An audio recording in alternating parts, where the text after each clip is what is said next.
stuff to have a better job at finding people who want to watch.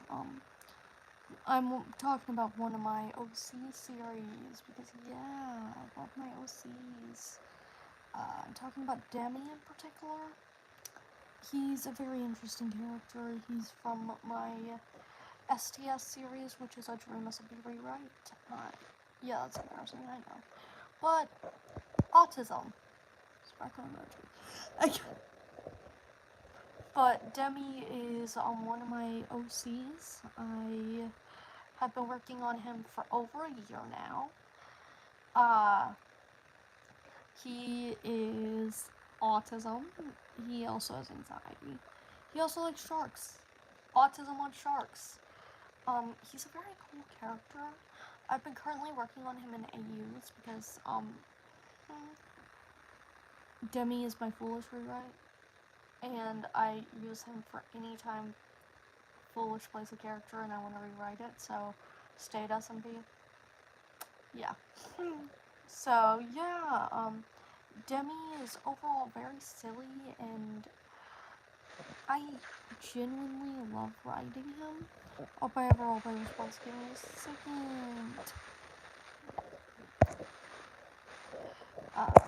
Give me a second, chat.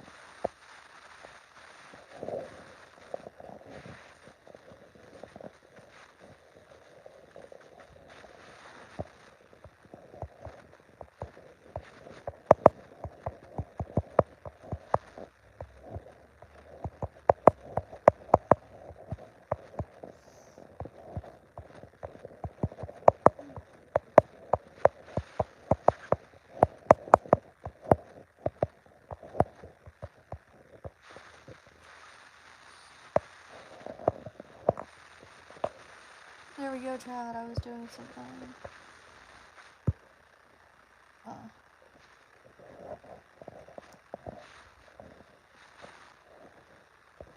also...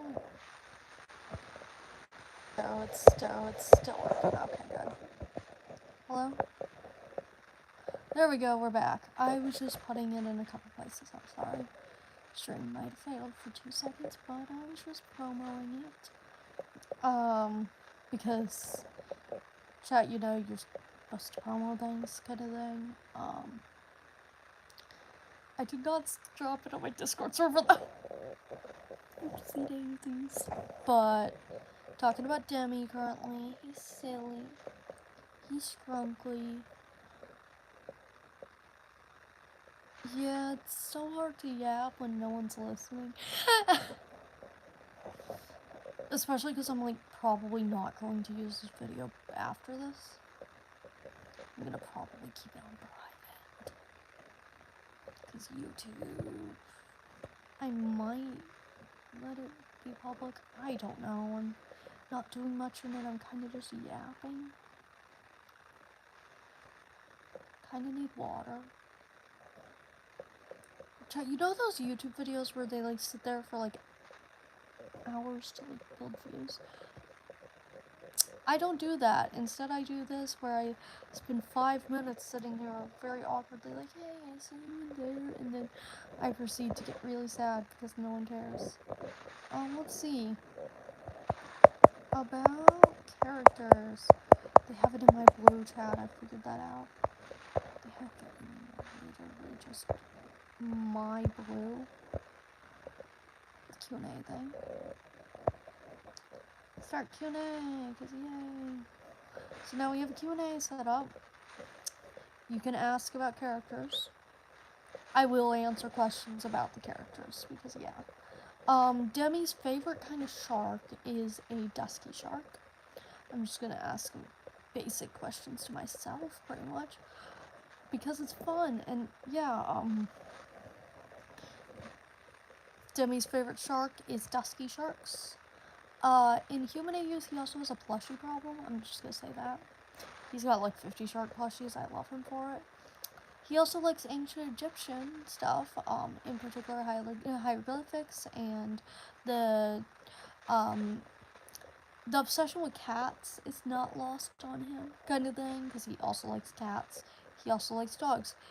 He themes himself because he is a god, after sharks, cats, and dogs. Demi gives off golden retriever vibes. Like, man is energetic sometimes. He's loyal. He will throw himself at something for you, kind of thing. Etc. etc. etc. You guys know. Chat. You know. He's very sweet. He's got multiple partners. Most of them my own OCs, but then also my friends' OCs. Out of my own OCs, Mahogany, easy. Mahogany and Demi have a very complicated past kind of thing. AKA, Mahogany is not from in-world. Instead, Mahogany's from outer-world.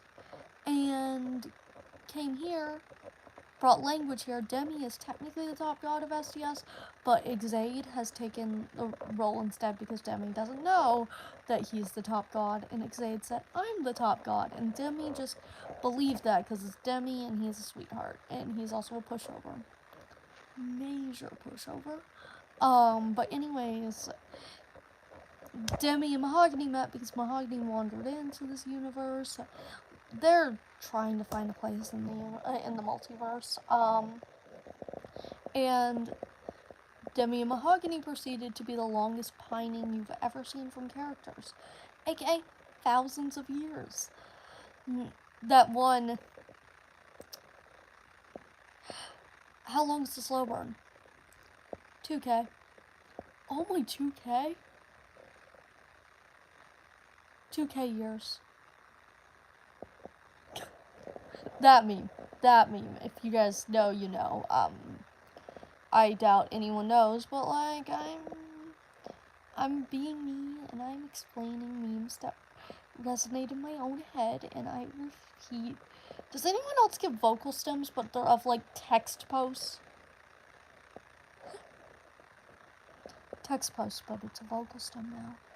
Text post, but it's a vocal stem now. Or you make your own vocal stems, because, like, I always hear about the vocal stems that are, like, about, like, some sort of media or something, and then I'm like, I made my own vocal stems. Okay, back on topic. I got on topic vocal stems because I make my own sometimes. I also just say text posts as vocal stems. Also, hello, one viewer. Okay, goodbye, one viewer. But, yeah, Demi, he's energetic, he's sweet, he's anxious about everything, he's a pushover. He really wants to be the cute partner, but all of his partners are shorter than him because Demi is 8'5", made out of gold, shark traits, and muscular.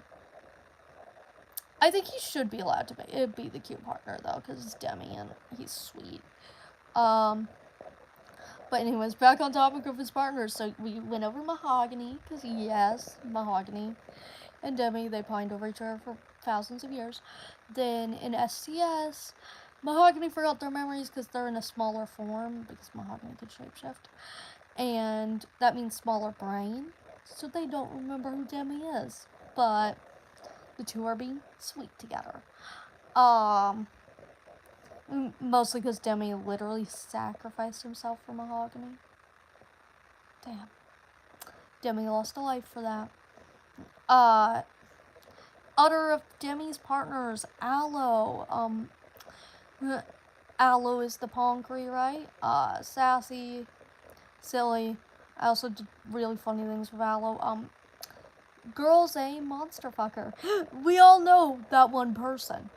Aloe is that one person, chat. So, Aloe looked at the most non-human thing. Demi, made out of gold, shark traits, 8'5" at shortest. And Aloe proceeded to be a freak. But she's also very sweet with Demi, and one of my favorite things about Aloe and Demi that I've decided is Aloe at one point made Demi gummy sharks. Because Aloe is part blaze, so it has the heat, so it could definitely be used to make candy, kind of thing.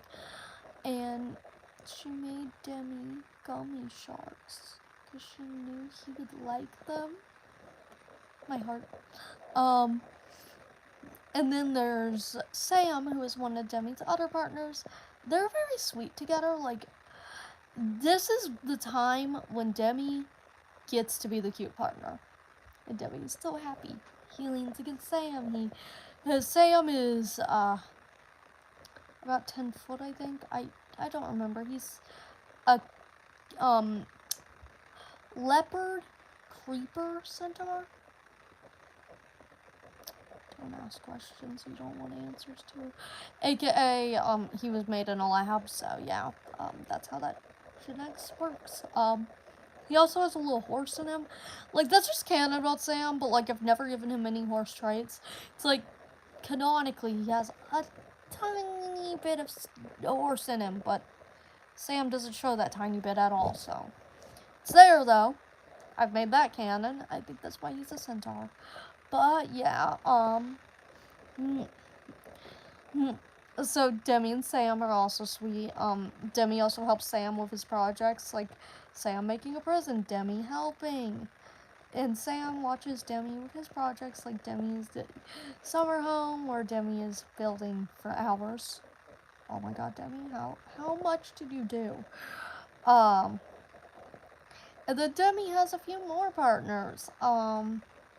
So we got the ones that are my friends' OCs.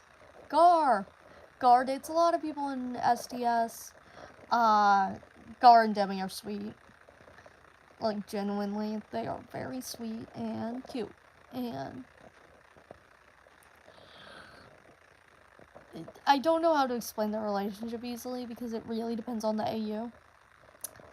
But I can go over a relationship between one of my friends' OCs and Demi that is really easy to go over. Wade and Demi.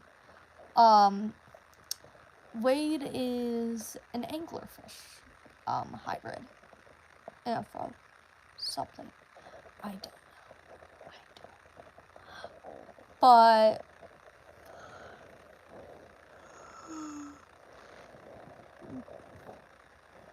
Demi and Wade are very sweet. Wade hates everyone, but looks at Demi and is like, that's harmless. Like, Wade is scared of people and believes most people will harm him. Meanwhile, looks at Demi and goes, I don't think that thing could hurt a fly. And is right. Is definitely right. Oh, I forgot to go over one of Demi's partners that is one of my OCs. I'll go over that later. And then Forrest, which is my friend rewriting Foresty, because, yeah, of course. And Forrest and Demi are also sweet. They just started being developed yesterday. We gotta go over one partner with Demi that's one of my OCs that I did not go over that, and it's Franklin. Demi's a pushover.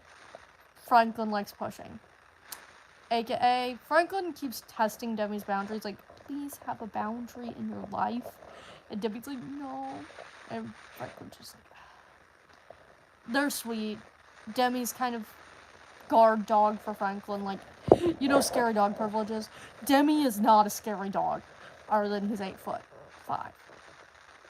But Demi's not much of a scary dog, but Franklin still has scary dog privileges with Demi, and Franklin enjoys it because Franklin is a very complicated character and has a lot of trauma, and feeling safe is hard for him, but having pretty much a bodyguard as, like, one of your friends is pretty helpful. I really feel like one version of Demi that is not talked about enough, but I feel like it really prevails, is Mafia AU Demi. Mostly because I kind of made him terrifying. Demi has a few traits that are definitely terrifying if you take them into consideration with the proper situations. For example, I have said that Demi has that muscle. He has a lot of muscle to him, and I think he's a little feral with that. But there's a couple other things that are a little surprising. Despite how he's tall and beefy, he does do one interesting thing. He's really fast.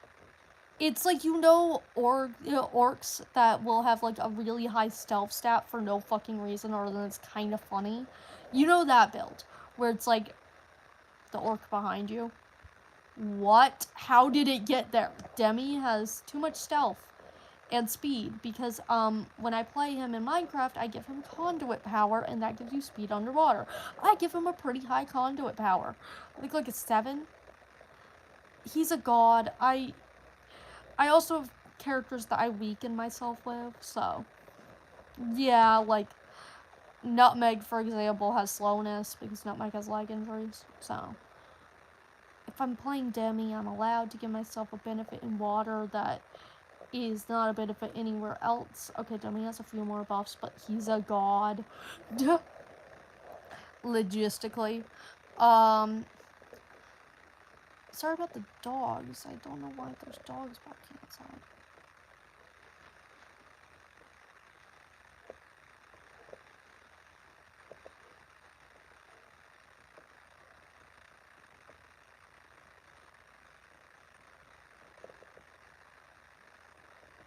Sorry about the dogs. Okay, back on topic. Demi and the Mafia AU, because I think he's interesting. So with his stealth and stuff, despite how you would not expect it from such a anxious guy and stuff, he's actually really terrifying. There was a situation discussed in the Mafia AU, where there's an Mafia, Gar, which is my friend's OC, is a detective, and originally looked into the mafia that Demi is a part of, which is the Los Nevadas Mafia, etc. Franklin handled it, and Gar is now on their side because Gar realized, you're not the ones I'm looking for, yet you're willing to help me.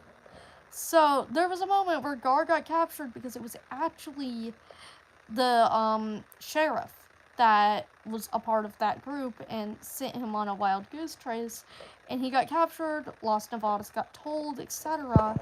And Demi proceeded to be a little terrifying of, I do not think that sheriff expected what they got, which was Franklin was actually the distraction. Franklin seemed the mafia leader of this mafia not to be the distraction, and Demi is known as a little harmless, so because Demi is pretty much just silly little buffoon. He doesn't have brain cells, chat. At least that's what the Los Nevadas Mafia would like you to believe, of course. Yes, it's nighttime. I'm enjoying my night. Good night. But Demi actually sneaks up behind the guy who is holding Gar at gunpoint. Of how it's Demi this selfie? Who knows? But he sneaks up behind Gar and behind the person who is holding Gar at gunpoint, and Demi actually pulls off the shot. No one expected the big buffoon to do this, but he did because it's Demi and that's what he's for, kind of thing. I love how Demi is stealthy, and I also just love him in the Mafia because I'm like, Demi, why are you here? Because Demi is often known as anxious and stuff, as I've priorly mentioned. For anyone who hasn't been here, he's very anxious, very sweet, etc. Definitely a soft-spoken kind of guy, etc. But then he has some hobbies, like Demi's little sweet things. He's anxious. He literally should have an anxiety med. I am going to tell you that. Like, man is worried about everything and anything at all times. And I'm a little worried for him because, oh god, Demi, are you okay? But, he's anxious. He likes plushies, at least shark plushies. He's got autism. Sharks are his special interest. I know too much about sharks because I looked up shark facts for Demi. His favorite are dusky sharks. And also in STS, he is part dusky shark. I have a particular shark kind for this man because I had to. But Demi, he likes sharks, he likes plushies, he's sweet, he's soft. You would often underestimate him, or you'll overestimate him, because, because, if you look at Demi, you'll also notice one other thing about him, which is the way he's built. He's muscular, he's tall, even in human use, because like in STS he's 8'5", because he is a god, reminder. But in human use, he's tall, he's buff, he's pretty damn strong, kind of thing. And then you get to the, wait, that's what Demi does with all this? He works at a casino. He's got tattoos in human use, like way too many tattoos, please. How does he have so many? He comes from a rich family and that's how he's using the money. He's got lots of tattoos, shark tattoos and stuff like that. Then he also does something called cliff jumping, which is where you throw a rock and then jump off a cliff into water. Demi always throws his rock. Other than once, because there is an AU where Demi was cliff jumping and it did not go well. But that was just a silly little thing over to the side because it's Demi and I really just needed to do that to him once. Demi is very silly. He has contradicting traits, which, little design element for character study here with me real quick. One of your biggest traits that you should do when you write a character is give them contradicting traits. Humans are full of contradictions. For example, the big tough character who sleeps with a plushie. That kind of stuff. Demi is a great example of that because he's anxious, he's soft-spoken, he's sweet, he's energetic, he gives off golden retriever vibes. But then over to the side, you look and he likes getting tattoos. Despite the anxiety, he likes cliff jumping. He, does all those things that are very interesting and unique because they contradict what you would expect when you look at this man. When you talk to this man for the first time, you pretty much figure out, okay, you're not actually as tough as you look. And he also wears clothing to hide the shark tattoos if he's ever in public, because he's covered in them, and he wears a shark hoodie. But then when you talk to him and stuff, you figure out, oh, he's pretty anxious, he's pretty soft-spoken, he's sweet, etc. And then you hear, I go cliff jumping, if you ever ask, if you ever are like, oh, I go cliff jumping, the water's pretty, Demi will just go, oh yeah, I do the same thing. I've jumped into, shark-infested waters, Demi. He does stuff like that because he likes sharks and he wants to pet a shark chat. But Demi is a very interesting case of a contradicting character, of humans are contradictory. I love to keep that in mind. I have some other characters who contradict each other, themselves sometimes with their traits because it's just how people are, kind of thing. You know what? Let's see. Who's a character I could go over? Let's see. I think Demi's such a great example of this, but I have some others. Ord, real quick. Ord, tough, strong, likes fighting. Also will go absolutely crazy over a cute animal he sees. Thank you, Ord. Then you got, let me think. Who else has very good contradicting traits? Because I have a lot of characters with contradicting traits. But, yeah. Oh, Cass. Cass is a kleptomaniac. He likes to steal. He is envious over stuff, etc. But then, when it comes down to it, Cass, after STS, he gives to people. He goes on and makes his own world to give everyone a chance to live a life that was different than what they all assumed they were getting. Because Cass realizes that we all didn't walk away from that happy. We didn't even walk away with standards. I can do better. I can do this right. So Cass spends multiple lifespans afterwards, after STS has collapsed in the multiverse, going to different worlds, learning, etc., and then eventually makes his own world. He's a top god somewhere. The envious character who is a kleptomaniac and stuff does this. Contradicting characters, I love them. They're so silly, of your belief systems being contradicted because humans are contradictory creatures. Let me think of someone else who has good contradictions that I want to go over right here, because I'm having kind of fun going over contradictions of characters.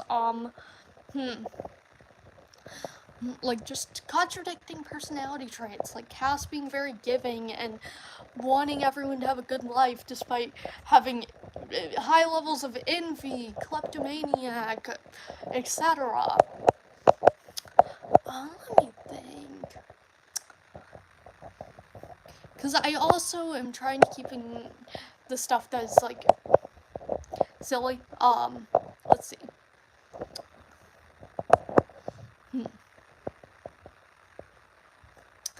I think Aston's a pretty good example. Why am I going over all of Lost About Us? Well, Aston, he's very cruel and stuff. He's overall a scared kid, but still, but he loves dogs quietly, and I love that for Aston. Also, another person who loves dogs, despite looking really tough, is Sam. Sam looks terrifying. He's a prison warden. He does all this stuff.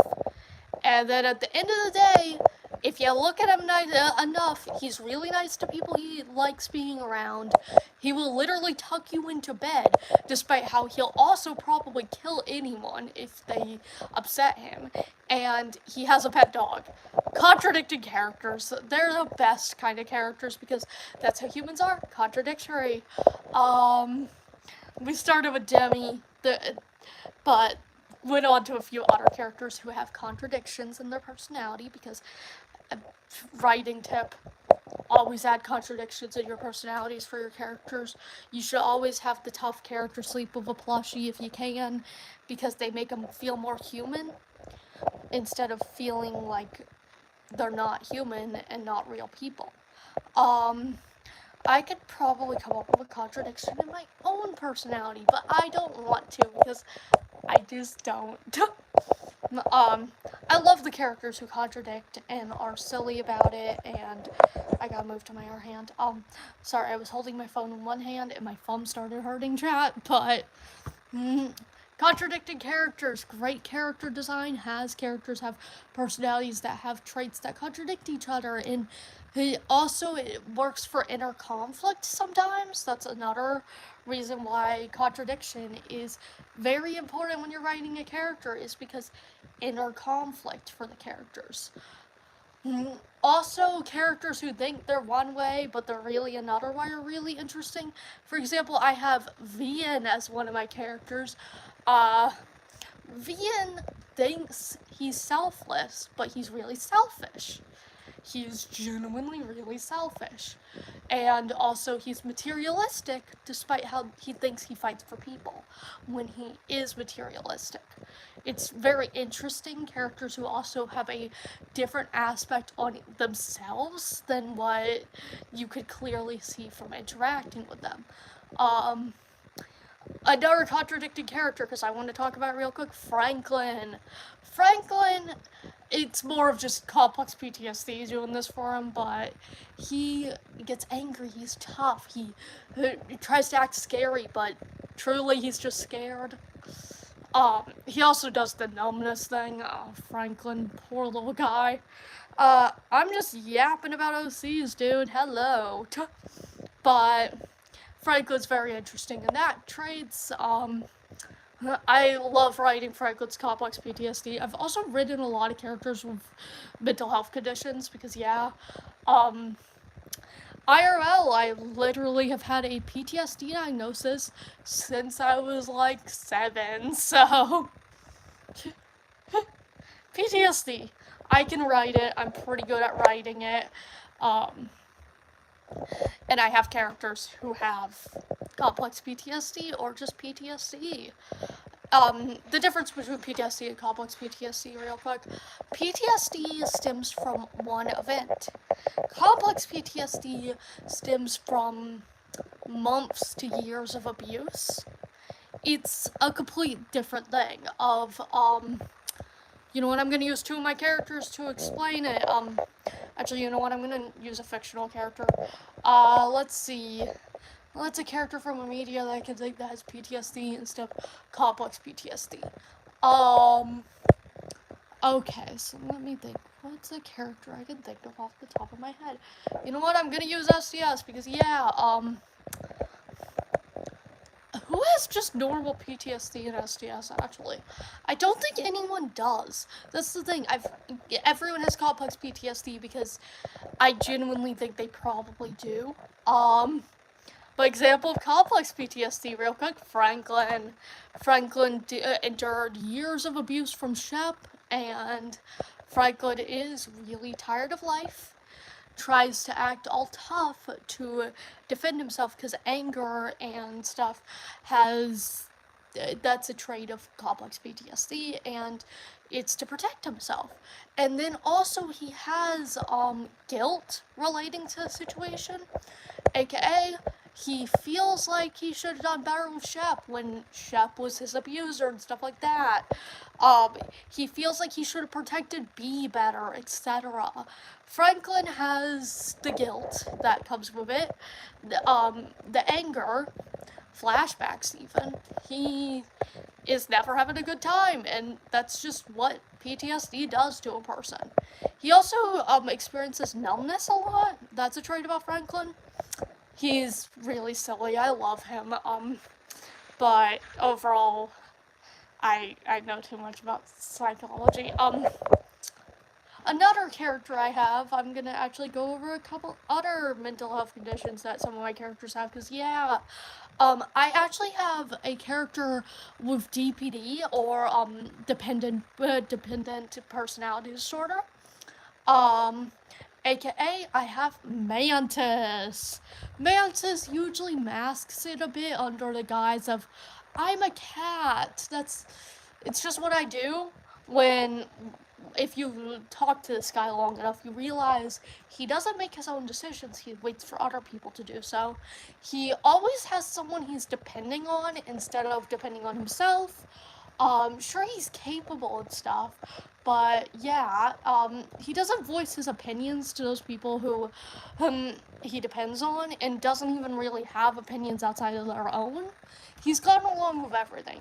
Mantis really does just go along with everything. I don't know where it stems from in the form of Mantis, because it's definitely something that developed prior to STS, and I don't know much about Mantis's backstory because I haven't written it, but I know this character has been living with two characters of Muffins and Diamond for years now, and that was fine, and he depended on them till certain circumstances. Um, Mantis is also pretty capable because I wanted to show DPD with a character who could be capable. Okay, Mantis is capable in the form of he's literally watched every conflict on STS from the trees because he wanted to know exactly how people fight. He can definitely hold his own in a conflict, or in a fight, or anything. He knows everyone's fighting styles, etc. It's a competence, but him himself, unless someone tells him to use it, is not going to use it. Okay, silly. Enjoy listening in. Mantis is very interesting. I have some other characters who are pretty interesting with the ways they behave, because I genuinely do try to think of how my characters behave a lot. I've also had a DPD Demi before, in 1AU. The Little Creatures AU, Swamp Who's Little Creatures. Demi is definitely got DPD, because he's stuck with, Xaden Aspinall, so has never had to make his own decisions, and kind of depends on both of them, but also helps both of them because they both are looking for that in him. He doesn't make his own decisions, etc. I love DPD Demi. He's the little creature one that I could hold in my hand, because that just happened to be the one I got for Demi for this. I also have some other characters who have pretty interesting ways that they perceive the world that could be considered a personality disorder kind of thing. Foxglove, avoidant personality disorder. She's definitely in cluster C. Why do I have more cluster C than cluster B people? Because, like, everyone else, oh, my character is BPD, oh, my character is MPD, etc. Me, I went into cluster C and pulled out this. That's a joke. That's a joke. I can say that joke. I literally have DPD myself. Okay, chat. I'm making a joke. But Foxglove has avoidant personality disorder, AVPD. And she's very shy around people. She doesn't like being around people to a point where sometimes she acts kind of gruff around people because she just doesn't like socializing because she's scared of it. She's scared because she's scared of being judged and stuff like that, and that's perfectly fine. And Foxglove at least has a pretty good circle for this. She has her husband Castile, where Foxglove knows you'll never hate me, and she fully believes that. So it's like, I can stay around Castile, but the rest of you probably don't like being around me. So I'm gonna separate myself from people because you don't want me around. Girly pop, pat, pat. I love giving my characters complex psychological issues, or accidentally doing it in a couple cases. That's the thing. Foxglove did not originally have that intention, but then I decided I need to explain why you are such an introvert that you have not talked to anyone ever, and I looked into it and I thought that this fit the best. So I was like, yeah, it does sound like a personality disorder girl. Some other characters that were not intended originally, Mantis. Despite how he is DPD, etc., that was actually a decision before I figured out what DPD was. I already had him following these behaviors and stuff unintentionally because I have DPD. Oops. You know when you accidentally project onto a character because you don't know you have the thing yet? That kind of stuff. You don't realize it's a difference than the normal human psychology, so you just assume that that is a normal thought process. That's the thing with personality disorders. People who have personality disorders usually don't know they have personality disorders because they sit there and go, oh, I'm normal because this is how my brain's worked for years. And then you learn, no, that is not normal. That is not how your brain is supposed to work. And you're like, ugh. But I love giving my characters personality disorders and trying to explain them through them and explain certain ways that people react, etc. Mostly because I have had a random hyperfixation, maybe special interest, I do not know which one on this one, with psychology. I don't think it's a hyperfixation because I have never, gotten so obsessed I can't sleep on it, but I also feel like it's above an interest because I know too much about it, and, oh, hey, baby. Cat. Cat chat. Cat. Baby, not on stream. I'm catching your crimes. Cat. Stream became a cat for a minute. Sorry, chat. Cat. Cat took over stream. I gotta sit down. Okay. I just love writing my characters, love writing them being complex, etc. I also have some characters who show traits of certain things, but not the full disorder. For example, Demi shows DPD traits often.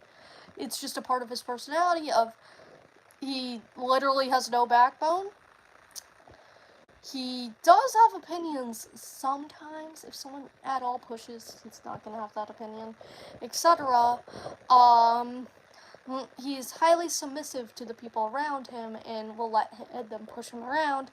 That's a DPD trait.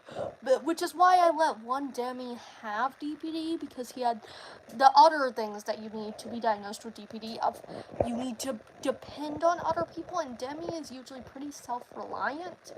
And you also need to believe that there's no getting better kind of thing, like that you're too broken, etc. That's another trait of DPD.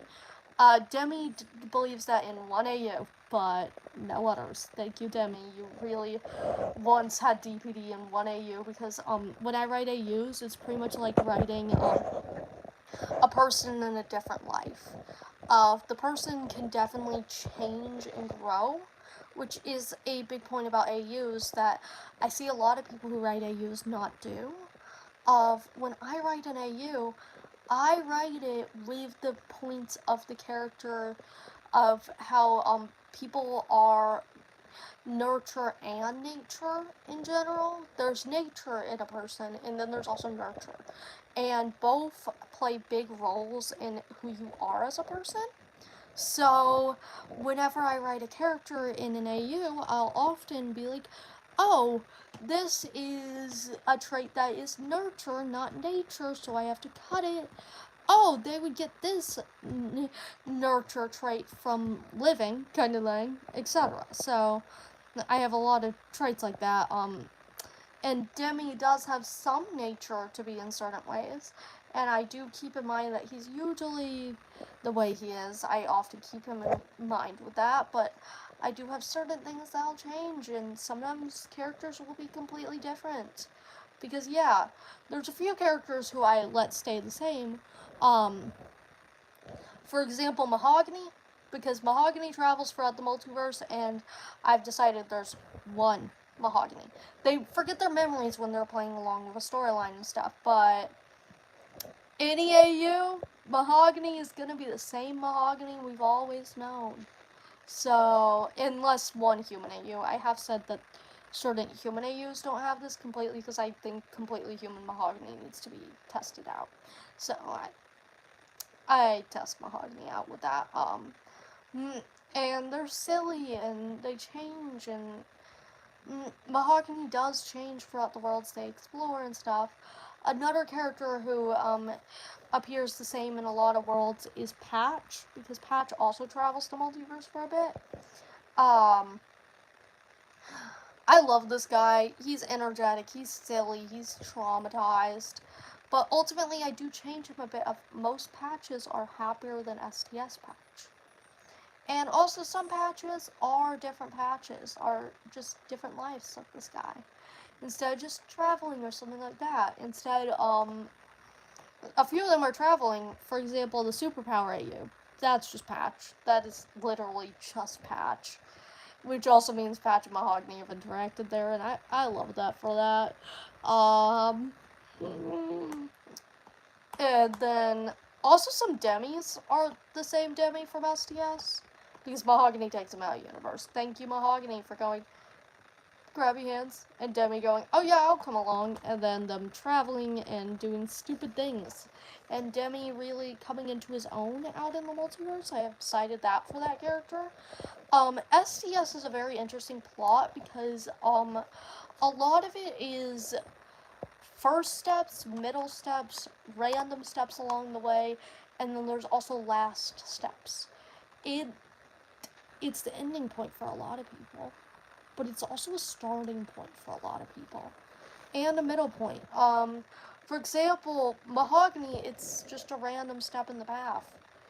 It's one of their most prominent early steps, but still, they will walk along the path of their existence for so much longer than STS existed. They'll always remember it, though, because it was nostalgic and one of the first places they felt safe in. Sure, there was wars and stuff, but they do care about the friends they made and the people they knew and stuff like that. Mahogany's very interesting in that trait. And then some other characters who have very interesting things with STS. It's also just a step in Foxglove's adventure. It's her second step. Like, she just started in her own world with Castile and moved here. Foxglove will leave STS. This is the last stop in Castile's, because he doesn't want to go. Ultimately, when STS is collapsing, he's just ready for death. He accepts it. It's his time. And Foxglove will now have only known Castiel for about half of her existence. A great half of her existence, Foxtail's mine, but still. Some other people, some first steps. This is Antler's first step in so many ways, because Antler goes on to other things throughout time, but also he remembers the multiverse resetting. That's an interesting thing about Antler. He has remembered the multiverse resetting because he made a contract, a deal for it, and he remembers as the multiverse has reset before time and time again, kind of thing. This was his first step, though. This was where he counted his home. And eventually, as the multiverse resets and the stories happen over and over again, STS will fade out into non-existence. There will be no more STS. Meanwhile, Antler made a deal with the fucking multiverse itself and will forever exist, remembering his first home. His home. Which Antler's perfectly fine with it, and Antler's such an interesting character because his entire goal throughout all of STS for making that deal, etc., was just to find a way where everyone's happy. The wars, the war-tornness, the trauma, the abuse, the arguments, the disagreements, the conflicts, the everything. Antler just wants one run of STS where it's peaceful. It's good. People are nice to each other, and Antler's not going to get that for a long, long time. Because STS is even gone before he gets that. Because eventually the multiverse resets themselves cycle a little bit. There will be STS again, but it's going to be different. A little unique. And it's never going to really be the same as what Antler knew. For example, it will just be little changes. The goop having an extra toe or something like that. But it's not going to be the same. It could be similar though. And Antler is so happy to live that existence. He gets to be back and try again after a lot of wisdom and experience throughout the multiverse. Throughout the multiverses of this one multiverse resetting. Antler will one day fix it. He'll eventually figure it out. He'll eventually figure out the easiest, simplest ways to make everyone happy, not just sort of people. Because Antler, even with the bad people, wants to find a solution where at least they're content. Not hurting people, content and over to the side. That's Antler's goal, kind of thing. Because, yeah, Antler might never succeed at this, but this was his first step. And thank you, Antler. You just want it to be a better world for everyone. Thank you, Antler, chat. And then some other characters who is their first step. Another one who goes on to crazy things. Dixie. Chaos Goddess, silly. One Dixie, at least. Not all of them. Not all of the time she's reset here. But one of them went on to be a Chaos Goddess of the multiverse. So, good job, Dixie. And hangs out with Antler because they're from STS, and being out in the multiverse means you get to be there when the multiverse resets if you're a multiversal god. Dixie finds it fun, and she'll eventually no longer be around. Before STS restarts next time. They started noticing the traits, and Antler and Dixie were excited because, wait, is that the goop again? The goop died. The glitchiest? Whoa! Okay. But then, eventually, it just... Dixie ended up dead. It happened. And Antler had to live without Dixie. Made a new Dixie. Eventually one of those Dixies rising to multiversal god again, and that cycle has been started and will continue. Antler will know all of them and know as Dixie gets really excited each time STS is restarting that she'll not see it through. Sorry, really sad moment with Dixie and Antler. I love that duo because genuinely, some other people who it's the first step. Normal Dixie, not just the god Dixie, because she goes on to make her own world at some point. Just a little silly one kind of thing. She's silly. It's the origins. It's my origin SMP rewrite because I thought that most makes sense for Dixie to make because I had to choose a top god, and out of my options, I was like, Dixie has the chaos level to make Core to lay an egg every morning because the chicken origin, the avian one, lays an egg every morning. So Dixie is enough of a menace for that, and that's why I decided she's the top god of that, because there's some funny things in Origins. Some other people who it's their first step, Patch. Patch will go on and mostly just be silly. Thank you, Patch. Love you, Patch. Then, some people who it's their last step, because, yeah, Nightshade. Nightshade is a part of a species that was originally domesticated by the Glitchius. The Glitchius had a mass extinction, and Nightshade species got out because the Glitchius let them out when the attack on the Glitchius' den happened. Nightshade eventually left home and started to explore, and he found STS, and he decided to chill here, and eventually met one of the last Glitchius. Mahogany. One of the 5 last ones. The Glitchius are not aware of the others that are still alive.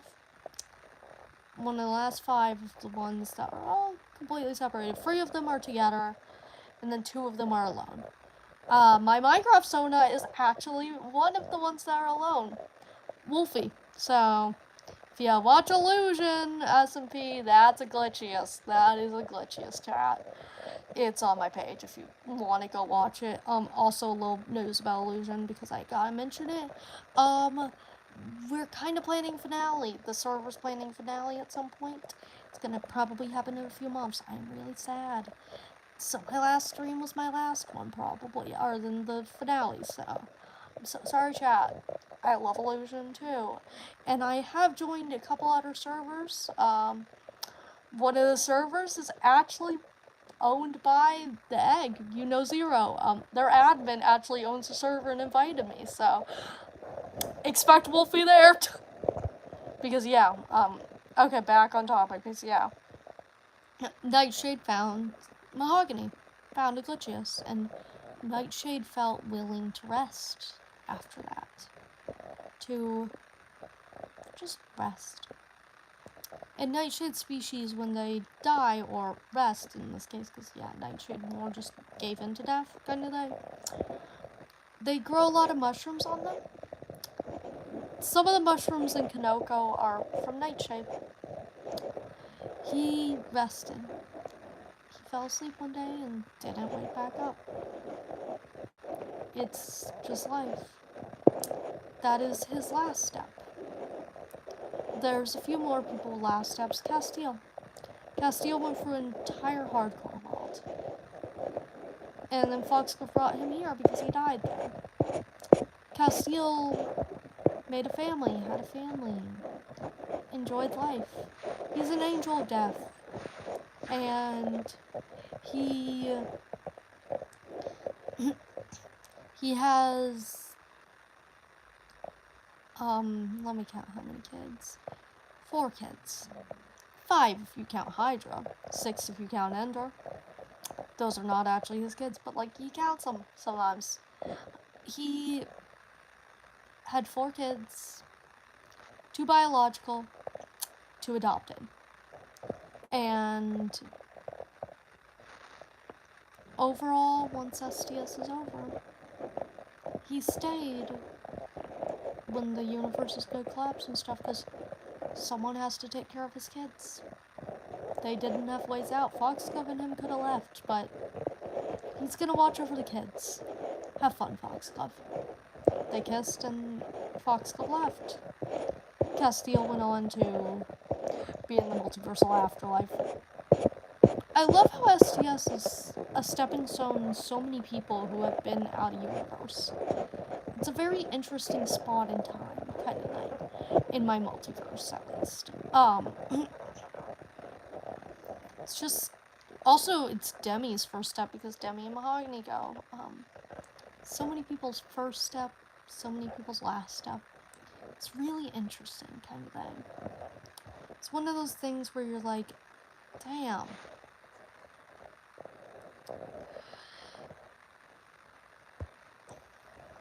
It's just interesting. Thank you for coming to the app session about that part, because I think STS is very interesting and people remember it for a while. Oh, also, first steps for Trix and Mantis. Gotta mention them. Trix is the egg. The red egg. He hatches. And him and Mantis leave. They are glad to leave. Sure, Trix has to face his own species eventually, and it's scary and tiring, and Trix is weaker than the average for his species because he's smaller, he put a little more pity, and a little more of a, I don't want blood on my hands. Trix never wanted blood on his hands. It just was the only way to survive. But him and Mantis leave, and they eventually find themselves a home. Far out in the multiverse, just a little world to call their home. And they both just live there and are gay for the rest of their existence. Trix and Mantis don't do much afterwards. I love them for it. They really just went, goodbye. We're gonna go sit in a corner. Sure, Trix takes out other red eggs and it's like, damn, Trix. But still, a lot of people, this is their first step. A lot of people, it's their last. Some, it's just a step in the middle. But overall, they're all pretty happy. And they will feel nostalgia for this. And also the multiversal afterlife, they can reincarnate from there and they won't remember this, but they know they were once somewhere where if they run into each other, at least they will often respond very positively to each other, kind of thing. Even if they were in conflict in STS, even if they hated the other person, they respond positively. Sorry, chat. There we go.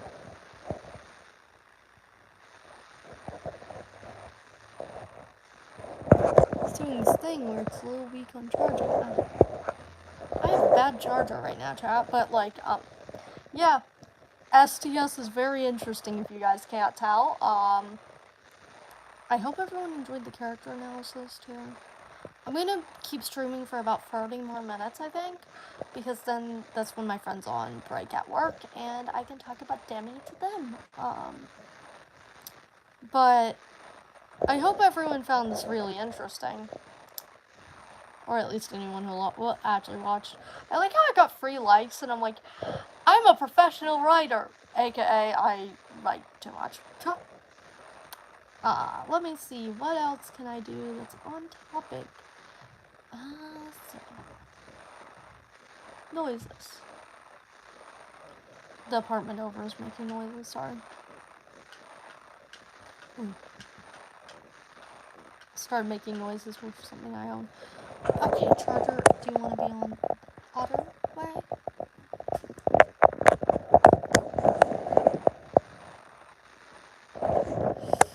Chat, give me 2 seconds to figure out my charger. It hates me, and I hate it.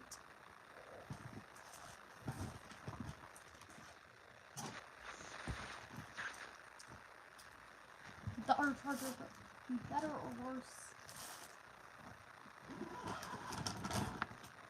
I put some pretty poor chargers, chat. Hello. I'm gonna try and get my charger in 2 seconds.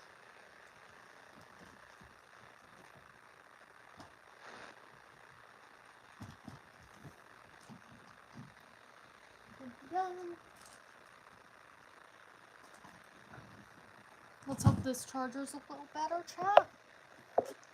Because my phone is a little on low battery, and I don't want it going down too far. There we go. Okay, it's still weak.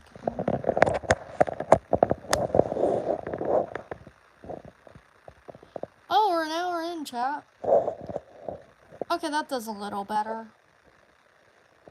My charger hates me, chat, so, like, yeah. 4 likes on this stream because I did it for an hour. I can't believe how many more views I get when I, like, stream like this than when I do gaming content. Make sure to subscribe. I actually do a lot more gaming content than this. I'm just, like, currently, I don't have an apartment, so I can't have my computer, so, yeah. I'm staying at a friend's house, so, yeah. I don't have my computer, so I can't stream.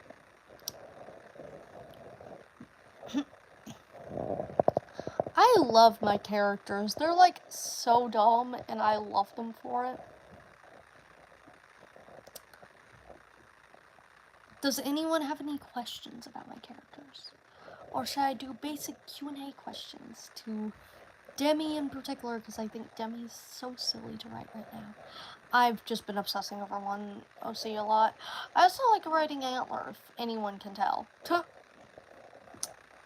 Because, yeah, I have that box right up there for any questions people have about my characters, if you at all want to click it. Okay, guys, I'm going to be really clickbait for 2 seconds because I think it would be really funny. Click the box for more. Sorry, I'm not that kind of YouTuber, but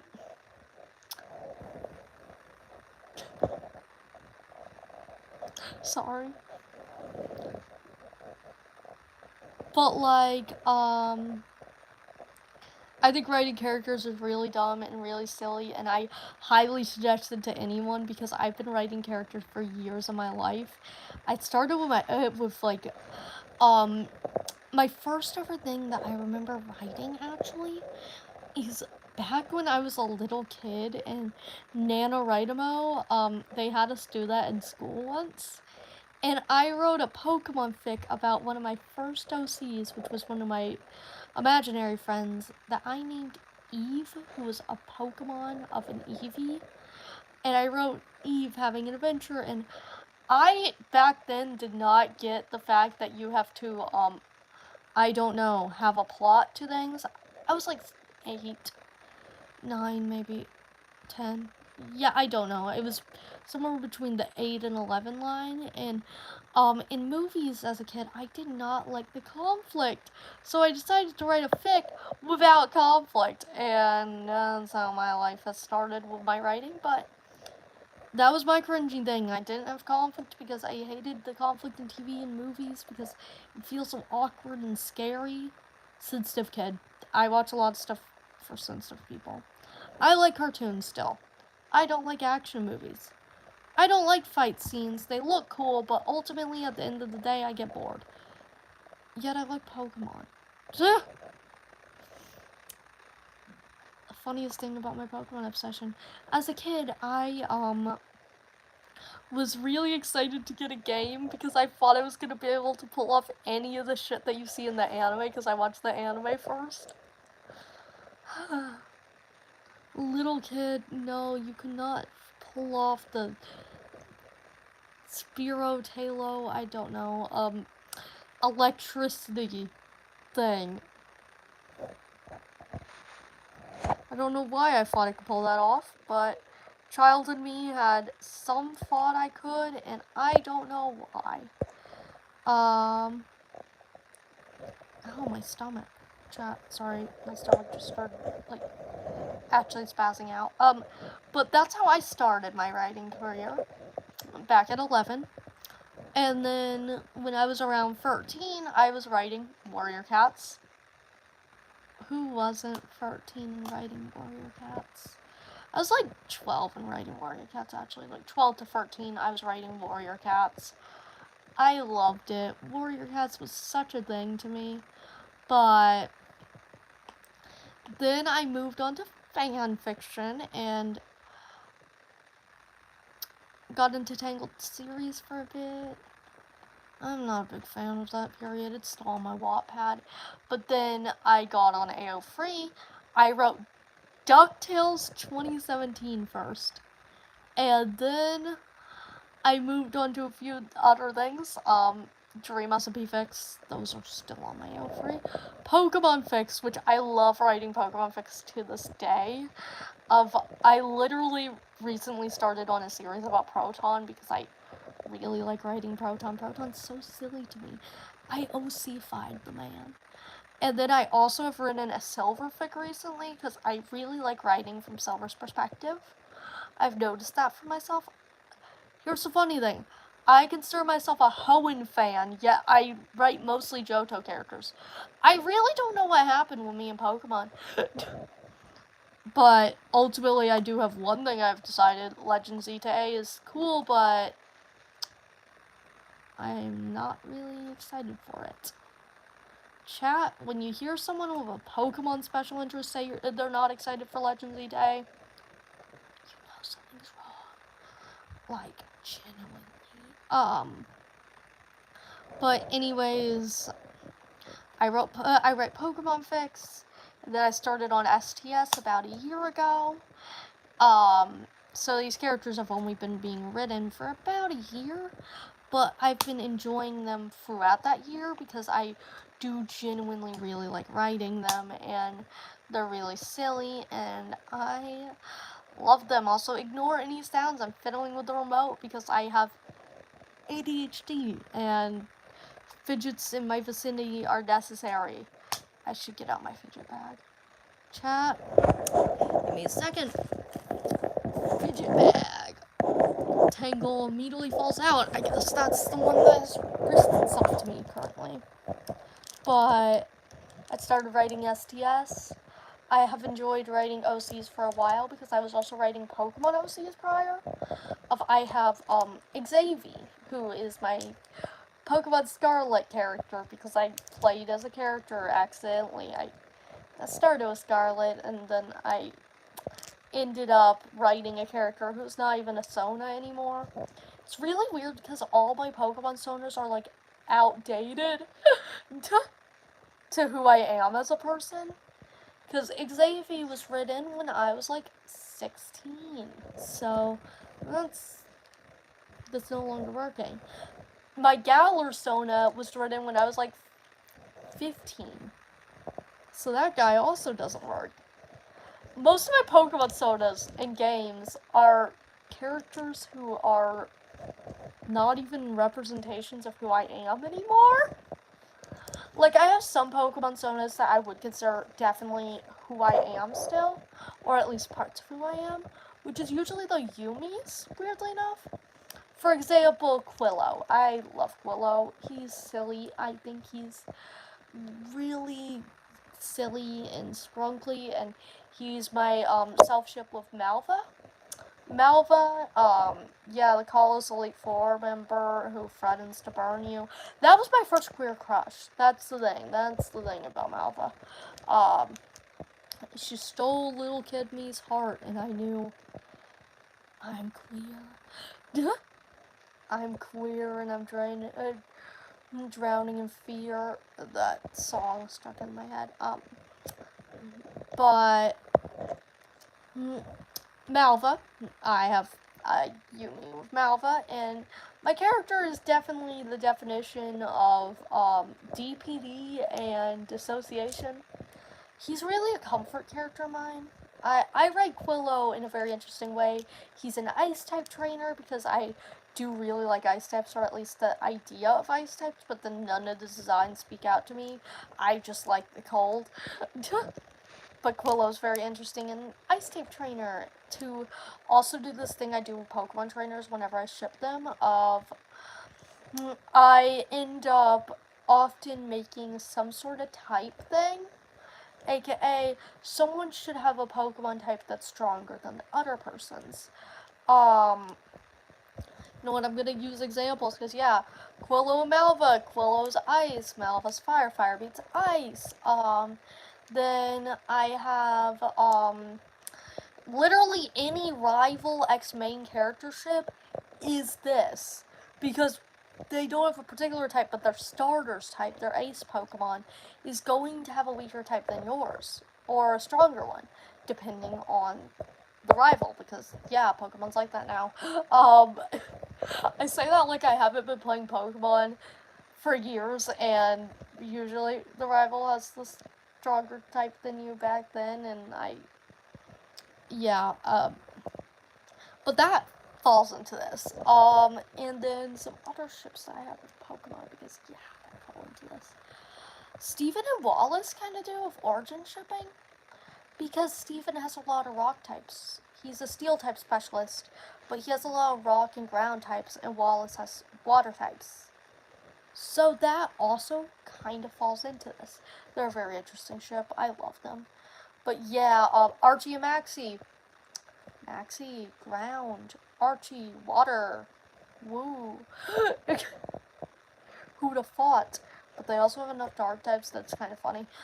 I love when I make Pokemon ships making contradicting... Where did chat go? Chat just disappeared on my screen. Does that mean stream's been too long? I love making them contradict, though.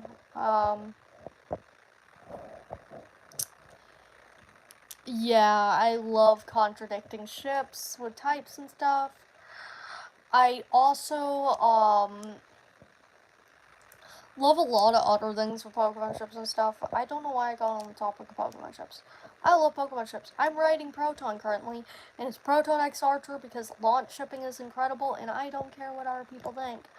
But, yeah, okay, I got like 12 minutes left and the stream's over, chat. But I'm gonna keep going though, 12 minutes, because yippee, I'm silly. And, oh, I got a ringing ring. Why did I feel like a ring struck? Sorry, chat. Sorry. I'm zoning out a bit. Another thing I love in the Pokemon fandom is how every Pokemon is someone's favorite. It feels really sweet to me. And I write my OCs with that in mind. I have a character whose favorite Pokemon is Numel. No one else cares, but my OC Cord would really care. Then I have other OCs that have different favorite Pokemon. Demi's favorite, because I've been talking about Demi today, is Gibble. He doesn't like Garchomp, he likes Gibble. Because Gibble is a little shark and Demi likes shark stuff, which we've gone over. I feel like also people's favorite Pokemon definitely says something about them. Like, cuter Pokemon, oftentimes it says that you're a lot more of a sweeter person, driven by adorable things, etc. The big tough Pokemon, you, either A, like actually playing the game right, because sometimes, those things are stronger than ours, but also, like, make your Pokemon, like, choose your own Pokemon. Whatever Karen said. Why do I quote a Karen? Because it's Pokemon. But, yeah, also, the tougher designs are often liked by, more masculine presenting, noticeably in the Pokemon fandom. I don't know why I've noticed this, but also some girls do like them too, and some non-binary people and stuff. I think a lot of non-binary people do also like them. I don't know why it's like non-binary people and liking Blastoise. I think they like Blastoise. Like, Blastoise is my biggest example. I think that's a non-binary coded Pokemon. Sorry, that's my biggest opinion now. Blastoise is non-binary coded. I'm gonna make that a clip, etc. How do I do that? Oh, that is not how you do that. Where do you do the clip? Let's see.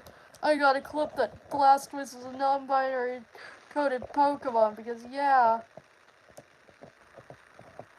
There we go.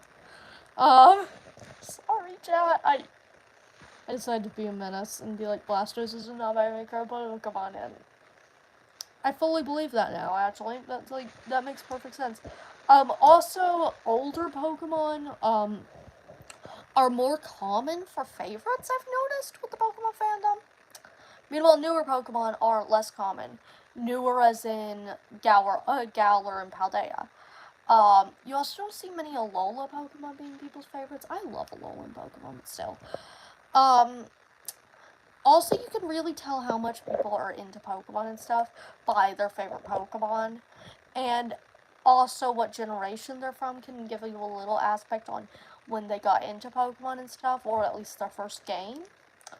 It's really interesting. Well, I kept all of that in mind with my Pokemon choices for my my OC's favorite Pokemon. Another Pokemon that some OC has as a favorite is White Rose's favorite. Is very interesting. A Buzzwole. Because White Rose actually likes mosquitoes for some reason. I don't know. He likes bugs. And everyone has different tastes, and I love him for it. And his favorite would be Buzzwole because it's silly, it's a mosquito, and I don't know why I gave him an obsession with Buzzwole, but it's silly. And also, it kind of fits because White Rose's brother, Aston, has a Solgaleo canonically if he's ever in a Pokemon AU. His favorite is, the Duskmane Necrozma, which is the Solgaleo one, which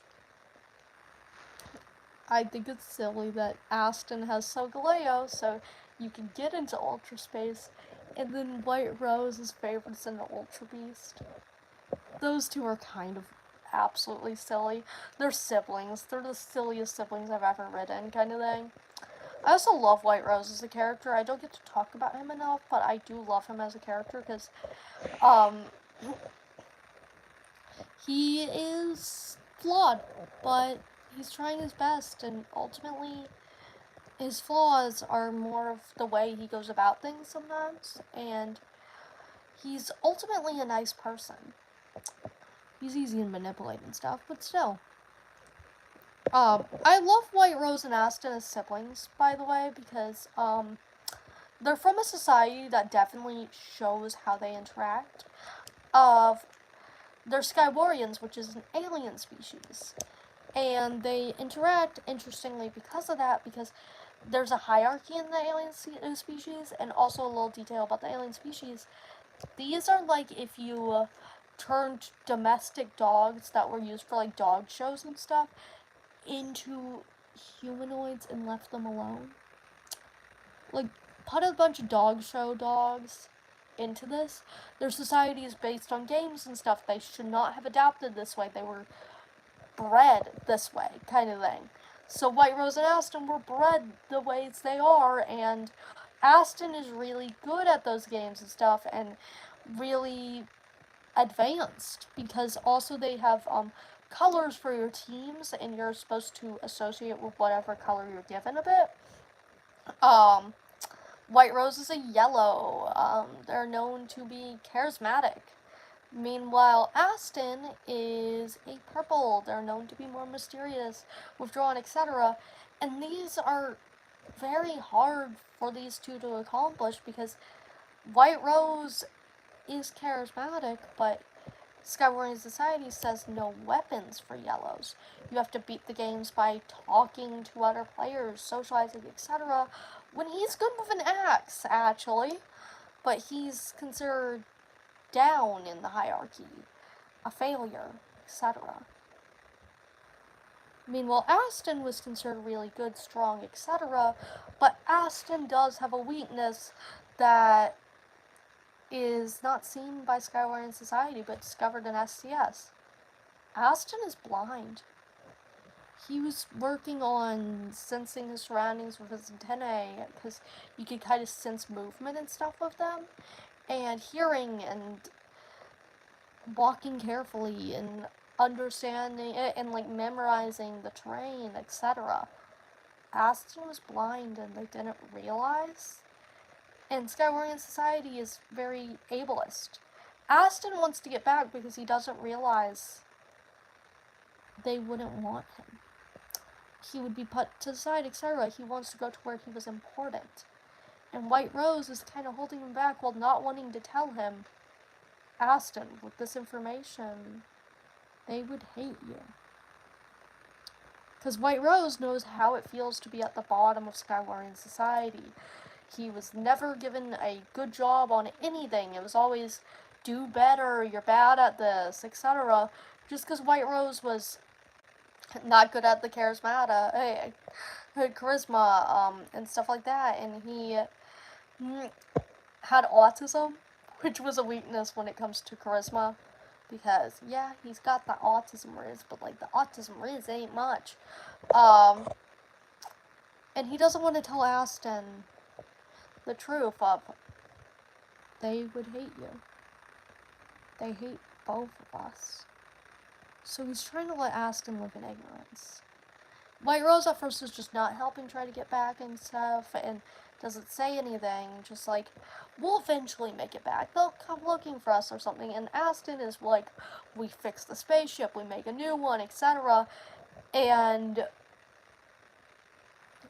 White Rose just has to let himself drift away from Aston. Because Aston gets mad at him, because why are you not helping? We both want to go home. Meanwhile, White Rose, who has been finally given a home, given a place to be free, etc., and is trying to protect his little brother from the harsh cruelties of reality, just having to let go of Aston in a way. Because White Rose is not going back, even if Aston is. Because he can't go back to that place. That place that tormented him, traumatized him, made him feel like he was nothing just because he couldn't do things in a certain way. And he knows Aston's going to tell the Skywarians that Aston's blind, so he really doesn't want Aston going back. And that's conflict in these siblings. Meanwhile, White Rose is doing everything to protect Aston. White Rose is manipulated by Asphodel because Asphodel threatens to hurt Aston if he doesn't listen, and White Rose immediately listens despite how he really wishes he could get away, etc. White Rose is a really sad character. Eventually, he does make it up with Aston after maybe paying Franklin because Franklin blew up the saucer, and Franklin the next day found money outside his door. He did not expect this, but White Rose kind of left it as a thank you. Aston would have left and would have gotten hurt. I'm not explaining who left you shiny things, but I gave you shiny things. That's a more questionable decision by White Rose, is paying the person that destroyed Aston's thing. But yeah. Eventually, Aston has his wake-up call in the form of actually interacting with some Skywarians. They come looking for him. He realizes they're only looking for him and not White Rose. Because he has a conversation with them, and they're just like, we're glad to find you, you ranked really high and stuff, and we would love to have you back, come on, let's get you back. And Aston's just like, what about White Rose? They're just like, oh, if you know where he is, he can come along. And Aston kind of has that realization, and then he's like, do I get to bring my dog? Pointing to Champ, who is Aston's guide dog. And the Skywarians are like, no, dogs aren't allowed in space. And that's when Aston grumbles of Aston's just like, well, I'm not going, and actually picks a fight with some Skywarians. Aston. And then eventually talks to White Rose about it. He realized, yeah, Skywarian society kind of sucked. I just had a flawed aspect on it because I was 16 last time I was there. And being a teenager and having attention is a lot for a teenager, and they usually often enjoy it. It's the gifted kid thing. Aston talks to White Rose, they reconnect. Aston starts learning who White Rose really is. And White Rose learns more about Aston and what Aston's been up to and stuff. White Rose also has been disabled in this time because he got heat stroke too many times. So they have to talk while White Rose often sits in bed. Aston feels bad because he missed out on knowing his older brother when his older brother was allowed to move around and stuff and was strong enough to do so. And White Rose feels bad about not being able to be there for Aston and not explaining this, but ultimately it was better to not explain Skywarian society would hate you to Aston till Aston figured it out. Till Aston was in his 20s. comfortable, happy, he can deal with that more at this age. Thank you, chat, for coming to my tech talk about White Rose and Aston. I love them. They're silly siblings, and they deserve the world. I think I'm actually going to get off now, chat. See you all later. Have a nice day. Go do something productive today for you, not for others, but for you. Not for society, but for you. This could be as simple as drinking water, eating something, etc. You know the whole gist. And if you can do all that stuff for yourself, do something helpful for someone else. This could be helping your neighbor with their groceries. I'm proud of you. Thank you for coming to the stream.